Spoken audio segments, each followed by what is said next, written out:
You're not responsible. It was wrong. Reach out to me. We'll connect you. I will never see, speak, or hear from Aaron Smith-Levin for the rest of my life. I've been raised since the age of 4 to follow orders, do as I was told, or risk losing everything. If we speak out, that's the only way they're going to get the strength to have the courage to do the same. Why the hell does someone have to escape to get out of a religion? I'm still shocked by the evil. This is pure evil at work.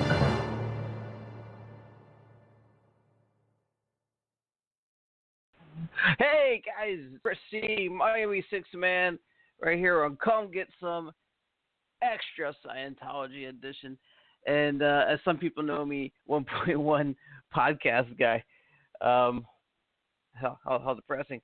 But anyway, oh man, I have got part 2 of this great interview with award-winning journalist, BBC's own John Sweeney.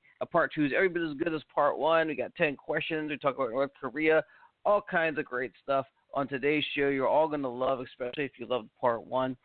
But before I get into part 2 of this, I want to address the ignorant bliss in the room.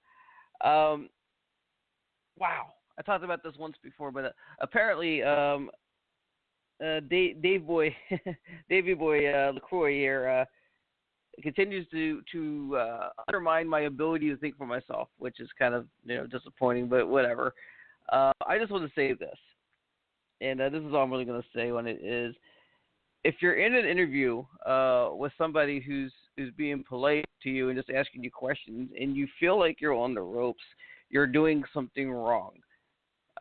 You can't feel like you're on the ropes unless you have the inability to respond to the question, and you feel like you're cornered because all these questions are coming at you that you just don't have an answer for. And what does that say? On top of that, there's been other indie news where I'm not going to get into a lot of detail about this guy, but this guy said all psychs, he claims he's not talking about all psychiatrists, which is really funny. All psychs should be rounded up in concentration camps and murdered, and the world would be a better place. And in the ultimate, in L. Ron Hubbard apologetics, he says that psychs are just bad people, not psychiatrists. And I'm like, well, why do you make the Industry of Death Museum then? So if you're trying to claim you are the answer to all the problems and this is the way to go, and your answer is to round up all the bad people and kill them in concentration camps, you scare the shit out of me. And I don't think I need to hear what you have to say anymore. Yikes. Yikes, guys. Oh, man. So I got a lot of good stuff coming up. Real quick. Let's just real quick go back to what I was saying before. And I talk about this in 2 weeks on part 2 of the interview that starts next week with my next very special guest. Why would you want to reform something so bad, something that's so inherently wrong as Scientology can be? You don't want to reform the Westboro Baptist Church, do you? I'm sure they have good qualities. They come to Mass, they pray to Jesus. They also picket at funerals for soldiers who've come back from defending our country, in the U.S. at least. And they shout at the funeral that gays are bad and all that stuff. And so why would you want to reform that? Wouldn't you want to just step away from that and get involved in something else? I'm sure Hitler has some good qualities. I'm sure he was a nice guy once in a while. He was killing entire people. You don't want to reform the Nazi party, right? You just move on to a different party. Just well, common sense for thought there. I want to try something here. Let's see if I can do this. I tried to call the Orlando org last week and it went nowhere. And I'm going to try to call someone else this week and have a conversation if they'll let me.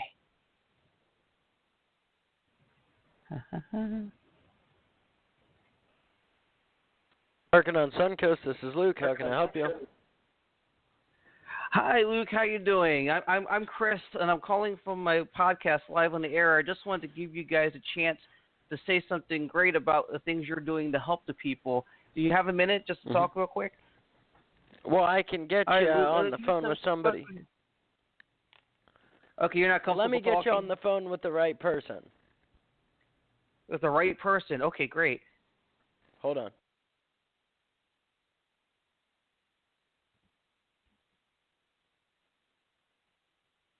So I'm waiting to be put on the phone with the right person. Narconon Suncoast, see if they have some nice things to say. Hello, I'm this sure they is do a lot Derek of great Hyland. stuff. Hi, Eric. How you doing? I'm Chris. How you doing? I'm doing well, Chris. How are you, sir?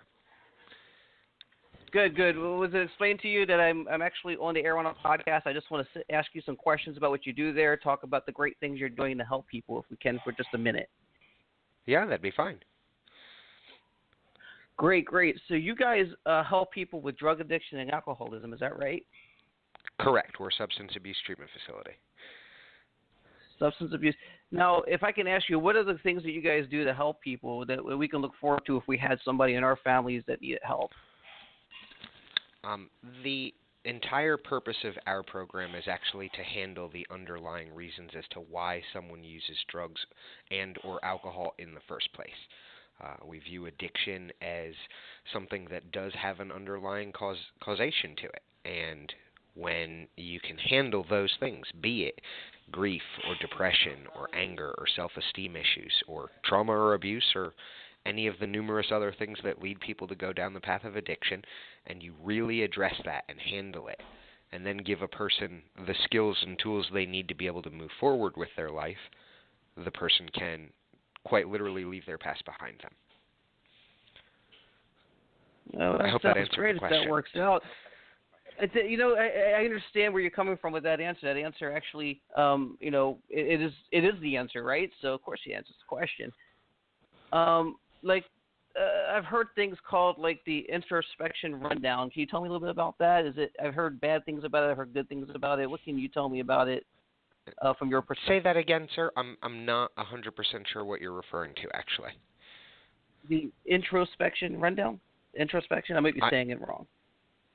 I'm not familiar, actually. Okay. And there's also another treatment that I'm hearing about, and I'm not trying to corner you here. I'm really not. Sure. About a sauna where you take some niacin and you sit in the sauna for some hours to, I guess, sweat out the bad stuff. Just sweat out the drugs and toxins, correct. Now, is there a place I can go? Because the only place I've ever seen any explanation for this, I've done a little research because I want people to get the right help they can, and if the right help they can get is with Narconon, great. If it's not, I don't want to suggest people go there, but I can't find anything scientifically anywhere to verify the claims of what that process is. You have fatty tissue holding all the toxins from your life in there. Is there anything you can lead me to? All the scientific studies that have been done yeah, you could go to the narconon.org website. All the scientific studies are actually right there. Right, Narconon's website.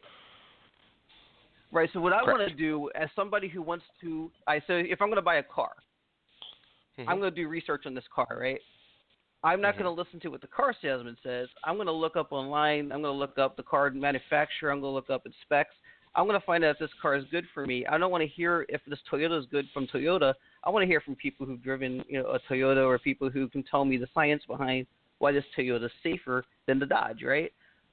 So where can I go online? Where can I go as a concerned person, a concerned citizen with a family member that needs help, to find out the science behind this process of sweating out the fatty tissue with the toxins in it? Is there a place I can go for that information? Just to verify. Anything that I would say would be a breach in confidentiality regarding people that have been through the program in the past. So I couldn't point you in a direction to anybody in particular that has done it. Okay. I can say for myself, because I'm a success story from the program. But otherwise, I wouldn't feel comfortable giving you any other direction other than that, no. Yeah, there are plenty of people out there that have done it. Yeah. Okay, well, I got a couple more questions. I'm just curious about, you mentioned earlier about things that got them on the wrong track, like maybe the wrong prescription medications, right, like for depression or whatever led them down that track. Sure. Would you have somebody who's not addicted to drugs, who's not an alcoholic, who is suffering from a mental condition and taking medication for it, would you want to see and talk to that person to try to get them to stop taking that medication because it's harming them more than it's helping them in your eyes? Is that something you guys would do there? Does that make any sense to you? I mean, we're not a dual diagnosis facility, so Mm-hmm. short answer, no. I would try to offer, some guidance, but I'm not a physician. I'm a licensed counselor. I'm not a physician, so I wouldn't be the person qualified to make that decision one way or another without having, the information really at hand. But it's not unheard of. Like if I had a friend that was hanging out with some friends that was Scientologists, but he wasn't, and he was suffering from depression, say, and he was taking depression medication, would his friends recommend to him, hey, maybe you should go talk to Narconon and they can help you with this depression? Would they do that? Is that something that makes sense to you? No, that's not what no, we wouldn't do that. That's not what we do here. Okay. All right. Well, very good. I think you answered all the questions I have for now because I don't want to push you. And I caught you off guard on the air with us, and I don't want to, I don't want to be improper about this. And I really appreciate you've been very open and you've been as honest as you could. I really appreciate it. Thank you. All right. You take care. You too, sir. All right. Bye-bye. Interesting conversation. Very interesting conversation. He's scared to answer questions, man. It sounds like freaking Dave. Anyway, that was interesting. I can't believe they took the call. I don't think I did anything illegal there because I identify myself as being on the air and asked permission to ask these questions. I think I asked pretty respectfully, and I think I got to run around a little bit because I do believe I remember hearing something about Kyle Brennan's mom, Victoria, being called and asked to send him to Narconon, which makes no sense based on what this man just said. Anyway, hey, that was fun. Let's get on to, I want everybody to get their own look at Narconon and see what they want to make of it themselves, and there you are. Let's go ahead and get to part 2 of John Sweeney's interview here. Let's be clear about this. Scientology says it's a religion. You walk into a church and they'll say, honor Jesus. You walk into a mosque and they'll say, follow the prophet. You walk into a synagogue and they'll say, don't eat bacon sandwiches and marry a nice Jewish Right. I'm not an expert on any religion, and in particular Judaism, but you get the joke. When you walk into the Scientology Center on Tottenham Court Road in London, or in New York, or in LA, or in Clearwater, no one will tell you that 75 million years ago, a space alien Satan called Lord Xanu brought space aliens to the planet Earth and blew them up with hydrogen bombs in volcanoes. And the remains of these pesky dead space alien souls have stuck to us and caused chaos and madness and war and inhumanity. And only Scientology can clear you of this space alien dead soul affliction. If I tell anyone this, I may well kill myself because it's too powerful a secret, and I may well kill the listener. Mm-hmm. I am living proof that Scientology is, in an English phrase, a load of old bollocks. You're healthy. 10 years later. I'm not very healthy. I can't run like Usain Bolt, but I'm pretty healthy, Right. and I'm healthy enough. Thank you very much. But what I am is I've been doing this now for a decade, and nothing, and here I am. So therefore, I would argue this is a cult. It's a piece of brainwashing, and so I think you can be. And I've met people who's told me they were in the cult in Scientology, and they were told they watched me losing my temper, and they were told this is an evil man who's trying to do down Scientology, and look how evil and dark he is. And the flip side of that, Chris, is while they were watching me lose my temper, they realized that I had been goaded. I had been pushed to do that by the church. And there was something wrong and dark about this movement of another human being. Even though he's a critic, there's something wrong and dark about that. So I think what happens is There are people who are inside the cult who are doing dark stuff, who suddenly get a glimmer, like the cat in the Matrix, a jump which goes, this isn't right. And what happens is, over time, more and more of this stuff comes through, more and more of this stuff comes through, and then it's time to get out. Well, I mean, so do you think, I'm curious, I thought this might be what they were doing in the Scientology and Me. Do you think they were trying to see if it would work on a journalist, and then during the course of this interview and the course of this investigation, you would become a doting Scientologist and report on how great it is? Is that what they thought? No, I think that they, no, I don't think, I think that they sensed my cynicism was too deep, or my skepticism was too deep. But what they did do was work out that if they really riled me and I would explode... They'd get that video. So what I think their tactic was not conversion, but derision would be the end of me.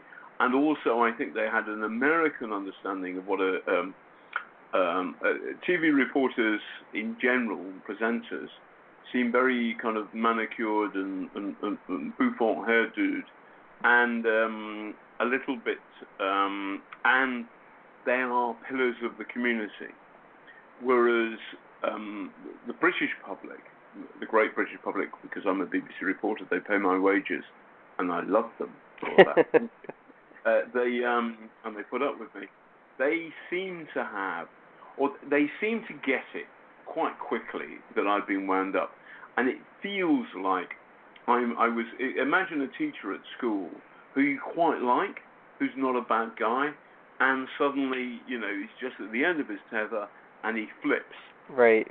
It felt like, but the great British public got that, and they said, we're not going to put into this guy, and genuinely, that's people who have bought me drinks. I got arrested in Pakistan 2 years later, 2009, by the ISI, the Pakistani secret police, who people, Amnesty International and Human Rights Watch say they kill people and they torture people, and they're not nice.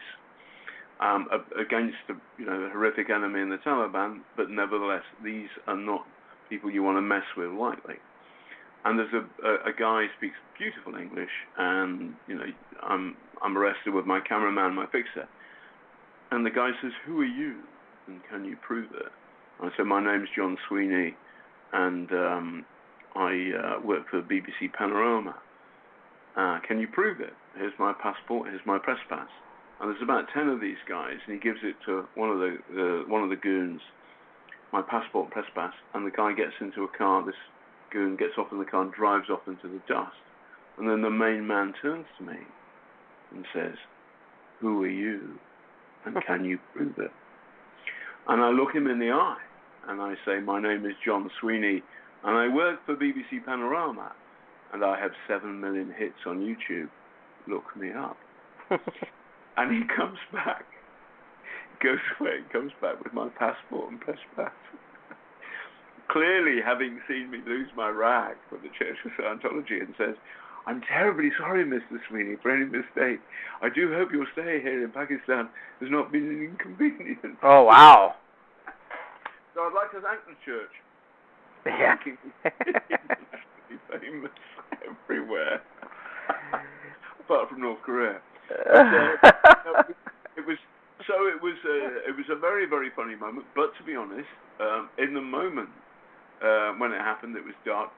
Sarah and Bill Brown, wonderful cameraman, it was very, very funny. And at the end, well, after I lost my temper, we went off to a cafe. By the way, these stories, if anybody's interested, are told in a book called Church of Fear. Love the book. That you can get that. You can't buy it in a bookshop for reasons your listeners will guess, but you can get it in Amazon. And it's got some funny stories, and there's a lovely moment afterwards when I feel clearly, oh God, I'm going to get fired. And Sarah, who's always bright and sparky, is worried. And Bill says, he's Northern Irish, and he's been in lots of the troubles, and he's been to war zones around the world, in the Middle East, all sorts of difficult places. And Bill says in his kind of slightly grim Northern Irish accent that he affects, John, I just want you to know I'm tendering my resignation. I'm leaving the BBC because of your behaviour today, and I'm joining the Sea Org. I went, you know, and Bill said, no, just winding up, mate. Wow. I'm not joining the Sea Org. And then so we started laughing, and then we couldn't stop.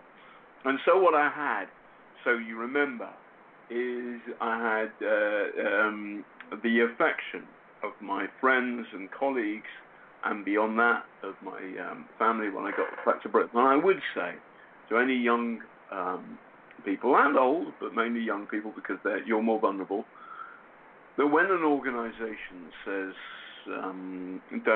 when your friends, your old friends, your oldest friends in your family, the people who love you most in the world, say, I'm worried about this stuff you're into, listen to those people. Yeah. Listen to people who love you. Anything on earth that says, don't listen to your mum and dad, don't talk to your mum and dad, that's bad. Yep. Run. I would say it's okay to believe anything, but always question everything. That's one of my sayings. If you can't question it, they say you can't, something's wrong. Even my church, I go to church. Church tells me question it if you have to, and they encourage it. We have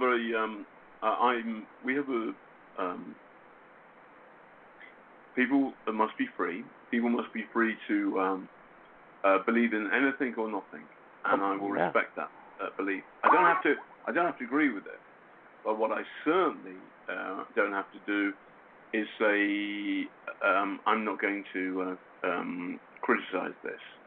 I'm not going to. It is. I respect the right to believe, and the right not to believe, but also the right to practice scrutiny and mockery too, as well. Yep. So you have a belief, you can make jokes about it. Not cruel, not horribly cruel. There's an edge to this where we have to. There's a limit to this. You can't be repulsive, but nevertheless, some degree of humor and mockery is good.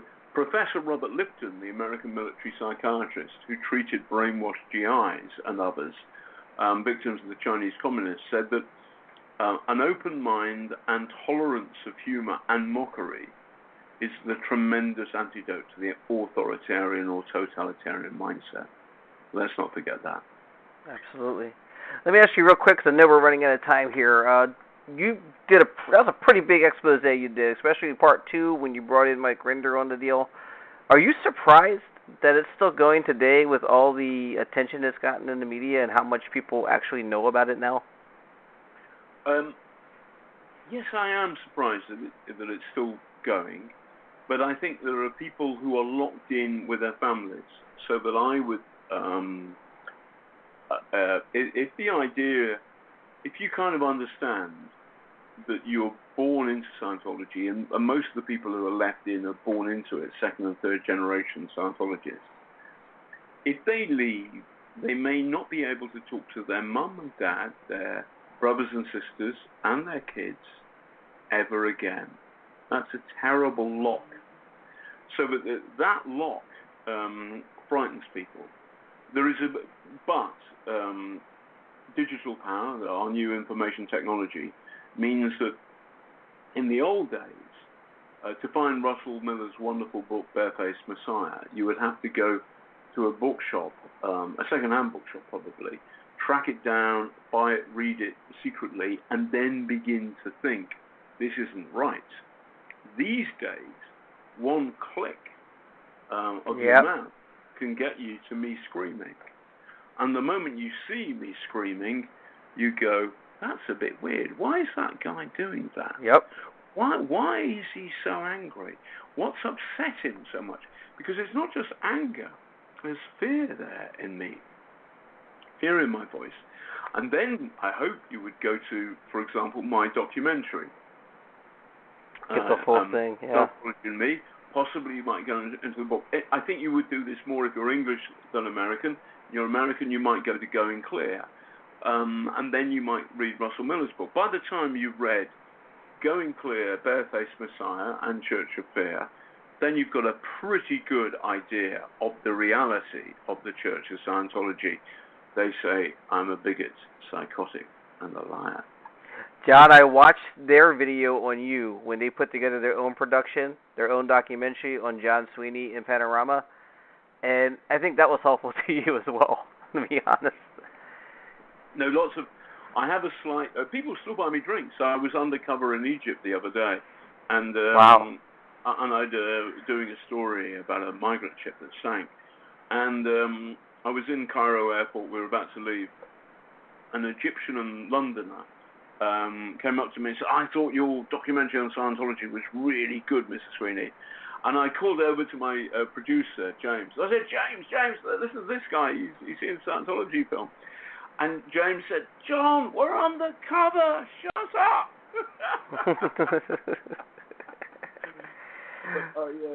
The cover's going to get harder and harder, isn't it? No, I can't do that. But I don't... What's weird about this is that I think Scientology put that video out for me to be ashamed, for me to walk away, to abandon my career as a journalist, and... well, they thought they ruined you. And to destroy me. The law of unintended consequences held true, and it made me nationally and internationally famous as somebody who stands up to bullies and weirdos, and I'd like to thank the church. Yes, we get so horribly wrong. All I would say to anybody who's in it is get out. You're spoiling your life. They say, Scientologists think that we are people on the outside are dumb and stupid and cruel, and our lives are mean and nasty. Now there are some mean and nasty people out there, and there are great difficulties that people pursue. But on the whole, humanity, in whichever country you go to, there are some awful exceptions at the moment, but nevertheless, most places, most people are good. Most people are kind and sweet. Give them a chance. The idea that we're all being screwed by this space alien Satan, that's rubbish. That's right. Thank you so much, man. Let me tell you, I got to go ahead. I'm going to do something to do with every guest on the show. It's called 10 Questions, Think Fast. There's some funny stuff, some silly stuff, something that might make you think. And if you need to pass, you can pass on a question if you're not comfortable. Sure. All right, let's do this. Question number 1. To Think Fast, 10 Questions with John Sweeney. True or false? Tommy Davis has fresh breath. Fresh breath means what? His breath doesn't smell bad. He smells quite sweet, I recall. Oh, very good. You would know. Number 2. By the way, he's not my type. Okay. Number 2. Finish this sentence. If I could do Scientology and me again, I would do what different? Nothing. Nothing different. Good. Number 3. I apologize now. Nothing different. Nothing different, all right. Number 3. What would you prefer, to spend 3 hours in the trunk of a car in Zimbabwe or 3 hours of watching Psychiatry, the Industry of Death videos?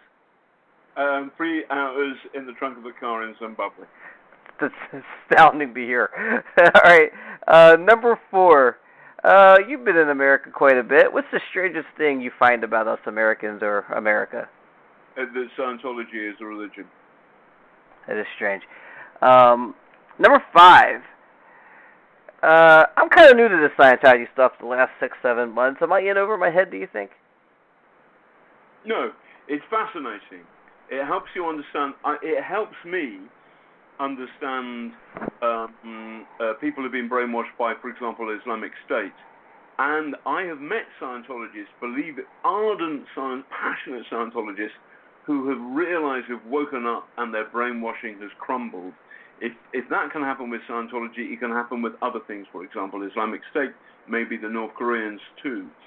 So the idea, understanding how Scientology does its strange dark magic on people will help us perhaps understand cults, death cults like Islamic State, or nation-state cults like North Korea, which are more powerful and more terrifying and significantly darker than Scientology. It's a fascinating thing to study and to try and work out. It's also wrong, and I feel when I challenge Scientology, even doing a talk like this, I feel my time has not been wasted. Good. All right. Cool deal. Number 6. I saw your North Korea documentary, and I get a very strong Scientology feel from the North Koreans, the way they run the country. It feels to me, tell me if I'm off a little bit here, true or false, North Korea is bluffing in doing all this missile launching for show. Yes, that's what I feel, but North Korea is Scientology without Tom Cruise. Right. Scientology is North Korea without nuclear weapons. The same denial of information, the same restriction of vocabulary, the same sense that you demonize the other, non-Scientologists, the rest of the world, the North Koreans, are in some way inherently evil to be smashed to pieces. And this is all part of brainwashing gibberish that comes with a cult. Scientology is stranger, perhaps, because its cultishness happens in places like Florida and California, in the greatest open society on earth. North Korea and Islamic State brainwashing happens in dark countries where people have had much, much less freedom. So Scientology is worth looking at and investigating and challenging because it has the power to brainwash people in an open society. That's peculiar. Yeah, what stood out to me was the constant mention of the impending bombing of by America, and there was no impending bombing coming. Yes, no, that is. I'm. Some of my friends who've been to North Korea disagree with me, but I think this is a bit like the Wizard and the Wizard of Oz, who's threatening doom and gloom until Toto, the little dog, moves the curtain aside, and you see an old fool huffing and puffing. That's what I think. The biggest difference is if someone next to David Miscavige, betrays him in some way, he feels David Miscavige punches him, knocks him silly. In North Korea, you get killed.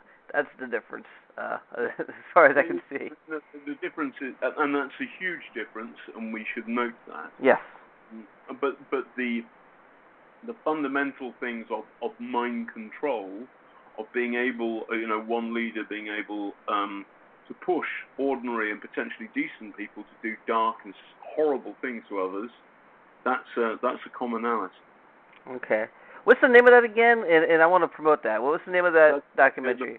It's a BBC Panorama film called North Korea Undercover, and that too is on YouTube. And I've written a book about it called North Korea Undercover, which is published in the States. Beautiful. It's an enlightening thing. If you're worried about North Korea, that helps. Number 7. You're one of the few people I've got on here who said they're a Doctor Who fan, who's truly a true Doctor Who fan.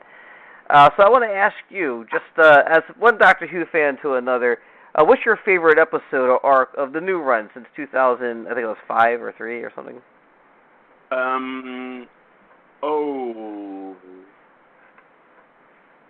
It's the Autons, the Nestine consciousness, plastic wheelie bins gobbling up people and turning them into plastic. Because I challenged Vladimir. Wow, Putin. The first episode. Yeah, I challenged Vladimir Putin in a mammoth museum. These are the woolly elephant of yesteryear, as it were, in a mammoth museum in Siberia. And Putin has had bad Botox. And I right up close. This film too is on YouTube, and it's called Putin's Gamble. And then I did it. You can see it again. I did a film called Trump, the Kremlin Candidate, which I believe also is up on YouTube. Nice. We put that out in January this year. But what I wanted to do was push my finger forwards and press Putin's plastic-looking flesh to see whether he was, this was my theory, that he was a Doctor Who-style Auton, i.e. And I knew had I touched him, I would have been shot dead by the Kremlin security behind him. Yes. So Wow. Frankly, Chris, I'm a bit pussy. All right. Number 8. Sticking with the Doctor Who theme, if you could go on a BBC report, do one of these Panorama specials, and take any Doctor Who companion with you, who would you like to take? Oh, it would be I'm showing my age now, but when I was 13. What was the Tom Baker's assistant? There was a couple. There was who was some kind of Stone Age woman, or from a Stone Age culture. Oh, I don't remember her. She was kind of she was a beautiful woman and wore and had a kind of Stone Age woman simplicity, and I'm embarrassed to say short skirt. And I think I know who you're talking about. I don't remember her name. Whether that was anyway her. Listen, I was 13.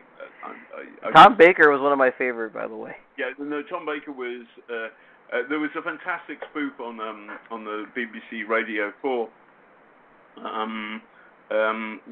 where they did a impressionist and stuff, and what Tom Baker, they would have somebody phoning up various DIY stores in Britain asking for a sonic screwdriver or a new, and they would say, I don't know which department. Where do you say you live again?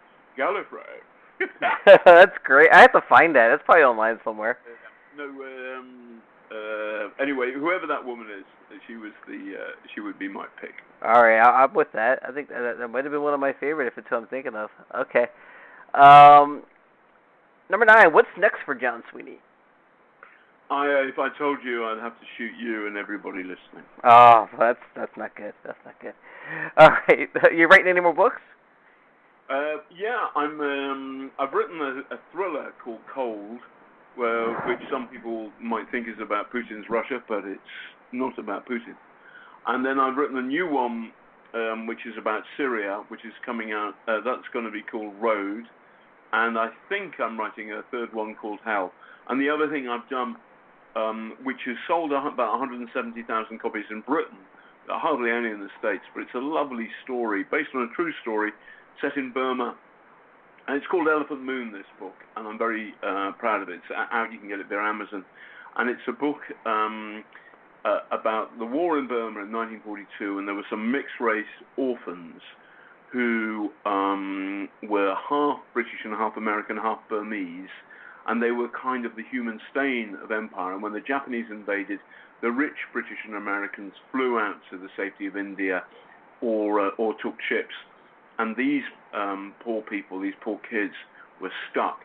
And they were too white, too European to be safe once the Japanese had arrived, but they weren't white enough to get out. And eventually, after a lot of trouble, they get to the last river. It's 1,000 yards across. They cannot cross, and the Japanese have sunk the last ferry, and they're in trouble. They may die. And then a herd of working teak elephants come through, and the elephant guy, who's a bloke called Sam, an Englishman, says, "What's your problem?" And their teacher, Grace, says, "Have you got a ferry? Because otherwise the children, they can't swim, they'll die." And Sam says, "We don't need a ferry. The children can ride on the back of the elephants. But can the elephants climb the mountains higher than the Alps over which Hannibal took his elephants to get to Italy? Can these elephants get the kids to the safety of India?" And so it's based on a true story, and I love that story. I gave a copy of it. I tried to give a copy of it to Tommy Davis because I found out where he was, well, just for fun. And I said, to Tommy, and I do mean this. I'd love to meet Tommy once he's left, and we'll have a civilized and proper, nice conversation, maybe over a whiskey. That would be my preference, and I wish no one in Scientology harm. I just want them to realise that they've been suckered. Wow. All right. Well, that's great. That's great. Wow. Deep. So, number 10. Let's see if I can get you to do this. Number 10. In your best John Sweeney roar, tell me what you thought about this podcast and this interview. You are not there! Actually, you were. That's perfect. I hope you enjoyed the interview, John. I definitely have. I wish we had more time to talk more. I could talk to you all day. No, it was a pleasure, Chris. Thank you very much. No problem. You take care, man. Stay in touch. I will. So that was the award-winning John Sweeney with an amazing performance there. I love this shout.